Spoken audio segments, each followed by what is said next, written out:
கிறிஸ்துவுக்குள் மிகவும் பிரியமானவர்களே, இயேசு கிறிஸ்துவின் இனிதான நாமத்தினாலே உங்கள் ஒவ்வொரு வாழ்த்துவதிலே மிக்க மகிழ்ச்சி அடைகிறேன். இன்று வேதம் வாசித்தீர்களா? இன்று ஜெபித்தீர்களா? இன்று குடும்ப ஜெபம் செய்தீர்களா? யோசித்து கொண்டே இந்த காணொலியை காணுங்கள். இதுவரையிலும் நீங்கள் வேதம் வாசிக்காமல் ஜெபிக்காமல் இருப்பீர்கள் என்று சொன்னால் இந்த நாளிலே அதற்கு ஒரு தீர்மானம் எடுங்கள். ஒழுங்காக நான் வேதம் வாசிப்பேன், ஜெபிப்பேன், குடும்ப ஜெபம் செய்வேன் என்று சொல்லி ஆண்டவரோடு கூட நீங்கள் ஒரு தீர்மானம் எடுங்கள். கர்த்தர் உங்களை ஆசீர்வதிப்பார். இந்த நாளிலும் ரேகாபின் குடும்பத்தை குறித்து தெரியுமா என்கிற காணொலி வாயிலாக உங்களை சந்திப்பதிலே மிக்க மகிழ்ச்சி அடைகிறேன்.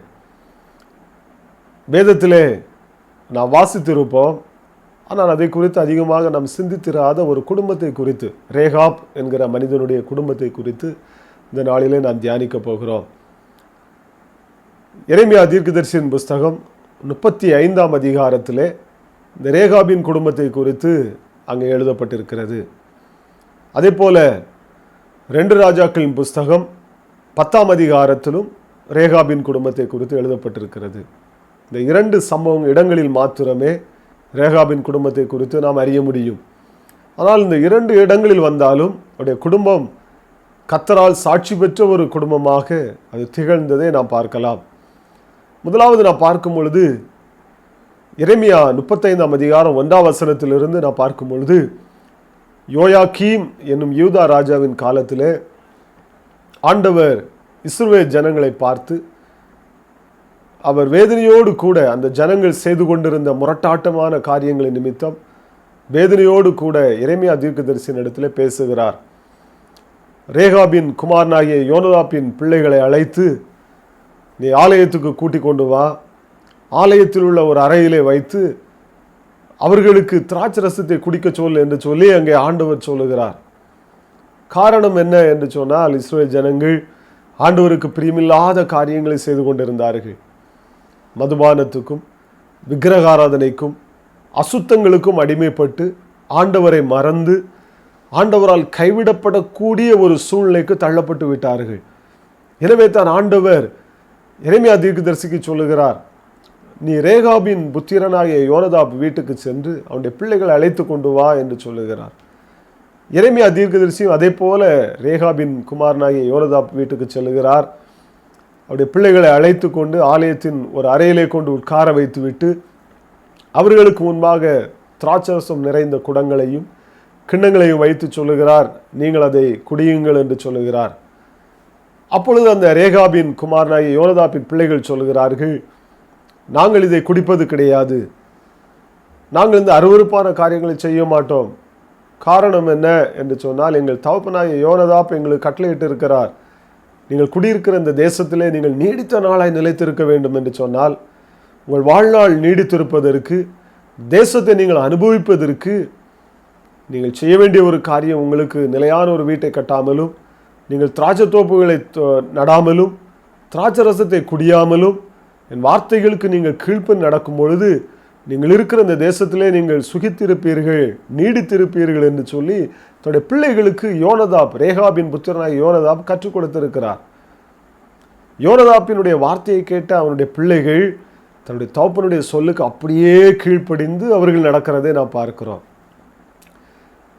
எதற்காக ஆண்டவர் இந்த ரேகாபின் குடும்பத்தை தேர்ந்தெடுத்தார் என்று சொன்னால், ஆண்டவர் எத்தனையோ முறை தம்முடைய தீர்க்கதரிசிகளை அங்கே அனுப்பி பார்த்தார்.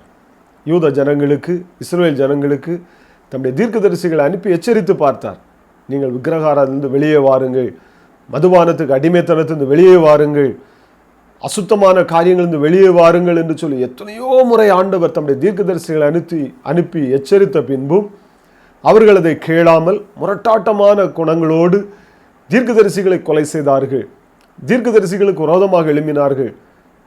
இப்படிப்பட்ட அருவருப்பான காரியங்களை செய்து கொண்டிருந்தபடியினால் தான் ஆண்டவர் எரேமியா தீர்க்கதரிசியை நோக்கி சொல்லுகிறார், நீ யோனதாபின் குமாரனாகிய அவனுடைய பிள்ளைகள் அத்தனை பேரை நீ அழைத்து கொண்டு வந்து அவர்களுக்கு திராட்சரசத்தை குடிக்க சொல் என்று சொல்லி அங்கே சொல்லுகிறார். ஆனால் அவர்கள் குடிக்க மாட்டேன் என்று சொன்ன உடனே ஆண்டவர் மீண்டுமாக எரேமியா தீர்க்கதரிசியை அழைத்து சொல்லுகிறார், எரேமியாவே, ஒரு மனிதன் ரேகாபின் குமாரன் யோனதாப் சொன்ன அதே வார்த்தையை அவனுடைய பிள்ளைகள் கேட்டு அப்படியே கை கொண்டு நடக்கிறதை நாம் பார்க்கிறோமே. ஆனால் சர்வத்தையும் படைத்த நான் என்னுடைய பிள்ளைகளாக யூத ஜனங்களுக்கு நான் எத்தனையோ முறை தீர்க்கதரிசிகளை அனுப்பி எச்சரித்த பின்பும், உன்னை அனுப்பி எச்சரித்த பின்பும் அவர்கள் இன்னும் மனம் திரும்பவில்லையே என்று சொல்லி அவர் வேதனையோடு சொல்லுகிறதை பார்க்கிறோம். பாருங்கள், எரேமியா 35ஆம் அதிகாரம் 15ஆம் வசனத்திலே ஆண்டவர் சொல்லுகிறார், அவர்கள் அந்நிய தேவர்களை பின்பற்றி போகிறார்கள், பொல்லாத வழிகளிலே அவர்கள் நடந்து கொண்டிருக்கிறார்கள், தங்கள் நடக்கையை சீர்படுத்தாமல் அவர்கள் போய்கொண்டிருக்கிறார்கள். எனவே அவர்களை நோக்கி நீ எச்சரி என்று ஆண்டவர் சொல்லுகிறார். நீங்கள் விக்கிரகாரிலிருந்து திரும்புங்கள், உங்கள் பொல்லாத வழியை விட்டு திரும்புங்கள், உங்கள் நடக்கையை நீங்கள் சீர்படுத்துங்கள் என்று சொல்லி ஆண்டவர் இஸ்ரவேல் ஜனங்களை எச்சரிக்கிறதை பார்க்கிறோம். அவர்கள் மீண்டும் கேளாமல் போனபடியினால் ஆண்டவர் அந்த ரேகாபின் குமாரனாகிய யோனதாப்பின் புத்திரருக்கு ஒரு வாக்குத்தத்தத்தை அந்த அதிகாரத்தின் கடைசியில் அவர் கொடுக்கிறார். 19ஆம் வசனம் சொல்லுகிறது, ஆண்டவர் சொல்கிறார், சகல நாட்களிலும் எனக்கு முன்பாக யோனதாப்பின் பிள்ளைகள் எனக்கு முன்பாக நடப்பார்கள் என்று சொல்லி நான் அவர்கள் வாக்கு கொடுக்கிறேன் என்று சொல்லுகிறார்.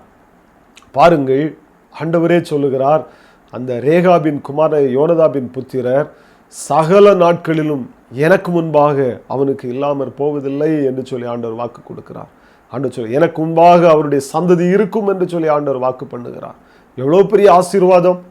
ஒரு தகப்பனுடைய வார்த்தைக்கு கீழ்ப்படிந்தபடியினால் ஆண்டவரே அந்த ரேகாபின் புத்திரரை பார்த்து அவர் வாக்கு கொடுக்கிறார், நீங்கள் எனக்கு முன்பாக உன்னுடைய சந்ததி நிலைத்திருக்கும் என்று சொல்லி ஆண்டவர் சொல்லுகிறார். இந்த காணொளியை கண்டு கொண்டிருக்கிற சகோதரனே சகோதரியே, நீங்கள் எப்படிப்பட்டவர்களாக இருக்கிறீர்கள்? ஆண்டவருடைய வார்த்தைக்கு கீழ்ப்படிந்து நடக்கிறீர்களா? ஆண்டவர் சொன்ன வார்த்தைக்கு நீங்கள் அப்படியே ஆமேன் என்று சொல்லி கீழ்ப்படுகிறீர்களா? இல்லை என்று சொன்னால் இஸ்ரவேல் ஜனங்களைப் போல முரட்டாட்டமான குணத்தோடு வாழ்ந்து கொண்டிருக்கிறீர்களா? இஸ்ரவேல் ஜனங்கள் விக்கிரகாராதனும் மதுபானத்தில் அடிமைப்பட்டு ஆண்டவர் எச்சரித்தும் அவர்கள் கீழ்ப்படியவில்லை என்று சொன்னால் அவர்களை நான் அடிமையாக ஒப்பு கொடுத்து விடுவேன் என்று சொல்லி ஆண்டவர் ஒப்பு கொடுத்து விட்டார். ஆனால் ரேகாபின் குமாரன் யோனதாபின் புத்திரருக்கோ அவர்கள் சந்ததி எனக்கு முன்பாக என்றைக்கும் நிலைத்திருக்கும் என்று வாக்கு பண்ணுகிறார். அவர்களை ஆசீர்வதிக்கிறதை பார்க்கிறோம். இந்த ரேகாபின் குமாரன் யோனதாபின் புத்திரருக்கு கொடுக்கப்பட்ட இதே ஆசீர்வாதம் உங்களுக்கும் உங்கள் சந்ததிக்கும் வேண்டுமா? நீங்கள் செய்ய வேண்டியதெல்லாம் ஆண்டவருக்காக பரிசுத்தமான வாழ்க்கை வாழ உங்களை அர்ப்பணியுங்கள். இந்த யோனதாபின் பிள்ளைகளைப் போல பரிசுத்தமாய் கர்த்தருக்காய் வாழ அர்ப்பணியுங்கள். அது மாத்திரமல்ல, 2 ராஜாக்களின் புஸ்தகம் 10ஆம் அதிகாரம் 15ஆம் 16ஆம் வசனத்திலே நாம் அங்கே பார்க்கும் பொழுது யெகூவை அங்கே ராஜாவாக எலிசா தீர்க்கதரிசி ஏற்படுத்தி விடுகிறார். அவன் ஆகாபின் குடும்பத்தை அழிப்பதற்காக அவன் ரதத்திலே போய்கொண்டிருக்கும் பொழுது அங்கே இந்த ரேகாபின் புத்திரனாகிய யோனதாப் அவனுக்கு எதிர்ப்படுகிறான்.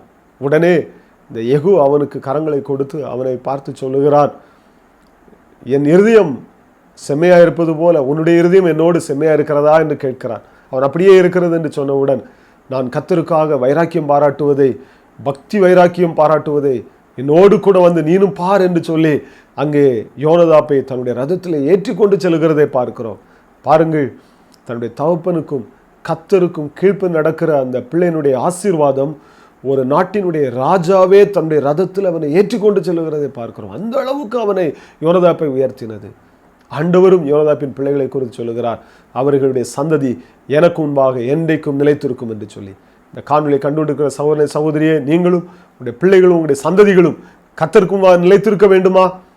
விக்கிரகாரிலிருந்து அசுத்தமான காரியங்கள் வெளியே வாருங்கள். மதுபானத்துக்கும் போதை வஸ்துகளுக்கும் அடிமைப்பட்டதிலிருந்து நீங்கள் வெளியே வாருங்கள்.